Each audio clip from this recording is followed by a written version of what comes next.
Hello welcome to சிது நாட்டி video. இன்னைக்கு ஒரு குட்டி ஸ்டோரி. ஆப்பிள் கம்பெனியோட சிஇஓ அதான் ஸ்டீவ் ஜாப்ஸ். அவரு ஒரு தடவை ஃப்ரெண்டு கூட பேசிட்டு இருந்தாரு. அப்போ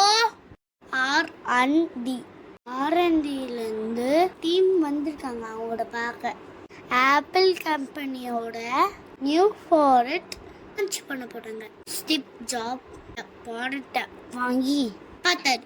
ஆர்என்டினா ரிசர்ச் அண்ட் டெவலப்மெண்ட் டீம்.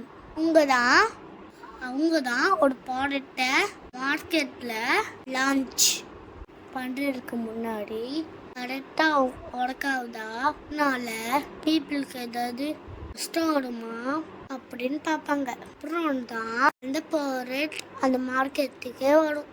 இப்போது ஆப்பிளோட ப்ராடக்ட் லான்ச் பண்ணதுக்காக வந்திருக்காங்க. ஸ்டீவ் ஜாப்ஸ் அந்த ப்ராடக்டை வாங்கி பக்கத்தில் இருந்த ஃபிஷ் பவுலில் போட்டாரு.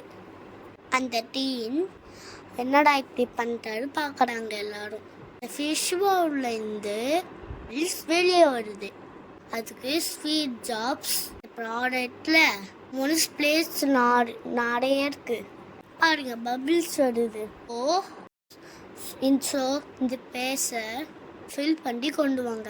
இப்போ தெரியுதா ஏன் ஆப்பிளோட ப்ராடக்ட் ஏன் இவ்வளோ லைட் வெயிட்டா சூப்பரா இருக்குன்னு. யாருக்கு தான் ஆப்பிள் ப்ராடக்ட் பிடிக்காது? ஒரு பிஸ்னஸில் சக்ஸஸாக இருக்கணும்னா டெடிகேட்டர் இருக்கணும். இதனால தான் ஆப்பிள் ப்ராடக்ட் எப்பவுமே நம்பர் 1 பொசிஷன்ல இருக்கு. ஸோ நம்மளும் செய்கிற வேலையில் டெடிகேட்டடாக இருக்கணும். இந்த ஸ்டோரி உங்களுக்கு பிடிச்சிருந்தா லைக் பண்ணுங்கள், ஷேர் பண்ணுங்கள், சப்ஸ்கிரைப் பண்ணுங்கள். மறக்காமல் பெல் மட்டும் கிளிக் பண்ணுங்கள். Bye friends. Thank you friends.